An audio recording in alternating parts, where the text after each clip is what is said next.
अधिकारी के रूप में काम कर रहे हैं ये लोग, उनकी भी मजबूरी है। मेरा सरकार से विशेष अनुरोध है कि जो अरावली वाला जो मामला आया है, तो यहाँ के राजस्थान के जितने जो भाजपा के नेता हैं इन सबको, क्योंकि सबसे ज्यादा प्रभाव राजस्थान पे पड़ना है जी। आप 5 साल में कुछ मत करो, सिर्फ अरावली को बचा लो, तो भी क्षेत्र की जनता संतुष्ट रहेगी, लगेगा हाँ ठीक है लोगों ने थोड़ा बहुत कुछ करा। और मेरा विशेषकर मैं आज जो बैठा हूं उदयपुर, और उदयपुर ये प्राचीन काल में आप कहे कि ज्यादा नहीं, मतलब हम 1576 का जो घटनाक्रम हल्दी घाटी का युद्ध, और उस युद्ध की वजह से महाराणा प्रताप को शिरोमणि महाराणा के नाम से जाना जाता है और पूरे विश्व में प्रख्यात हैं आज जी। और इसी नाम से हम हो या कोई भी हो, सबको विश्व दिस लेवल पे पहचान अच्छी मिली है। इतिहास में पढ़ा जाता है कि एक मात्र ऐसा राजा था जिसने महाराणा प्रताप के अकबर के सामने अधीनता स्वीकार नहीं की, जो यहाँ पर भील समुदाय ने महाराणा प्रताप को पुरजोर तरीके से साथ दिया जी। वही इतिहास दोबारा दोहरा रहा है जी। महाराणा सांगाला से लगा के अकबर तक के जितने युद्ध हुए जी, कहे कि खानवा का युद्ध पहला, खानवा का युद्ध, बयाना का युद्ध, बाड़ी का युद्ध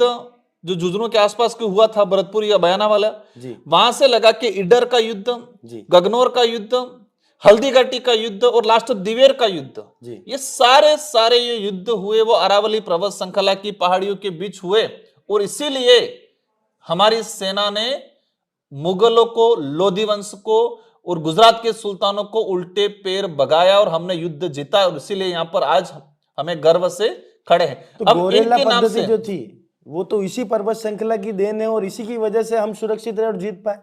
आज गुरिल्ला पद्धति आदिवासी समुदाय भील कम्युनिटी के जो सिपाही थे,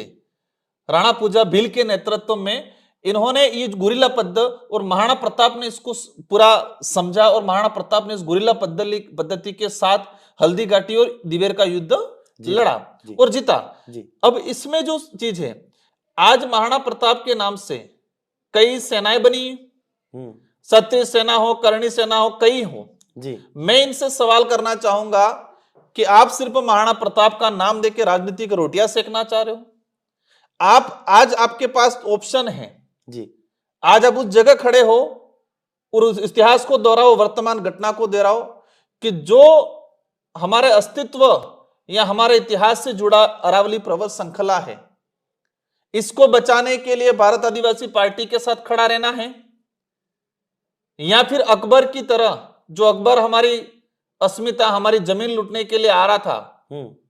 तो उस समय मान सिंह और मान सिंह के साथ शक्ति सिंह और जगमाल चले गए थे जी। तो वर्तमान जो सेनाएं बनी हुई हैं, क्या आप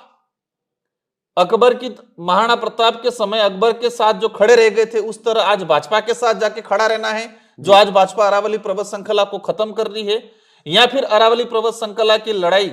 जो आज भारत आदिवासी पार्टी लड़ रही है, जिस तरह हल्दी घाटी के युद्ध में यहाँ के भीलों ने पुरजोर तरीके से साथ दिया था और हमारे अस्तित्व,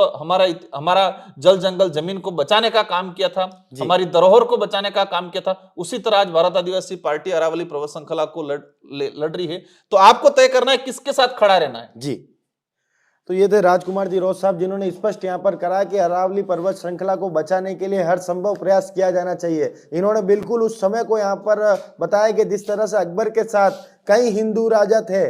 जिन्होंने महाराणा प्रताप के विरोध में खड़े हुए थे, क्या मौजूदा समय में जो दल, जो पार्टियां, जो सेनाएं जो है, जो महाराणा प्रताप के नाम पर राजनीति जरूर करती है, क्या उनके लिए इस अस्तित्व की लड़ाई बचाने में भारत आदिवासी पार्टी के साथ खड़ी रहेगी नहीं, ये देखना दिलचस्प होगा। और साथ ही में कई महत्वपूर्ण बिंदुओं पर इन्होंने चर्चा करी कि जिस तरह से टारगेट बेस्ड राजनीति यहाँ पर हो रही है, ये स्वस्थ राजनीति के लिए भी यहाँ पर, लोकतंत्र के लिए भी यहाँ पर खतरा है। तमाम ऐसी खबरों के लिए हमारे साथ जुड़े रहिए। जय हिंद, जय भारत, जय मेवाड़, जय जवाहर।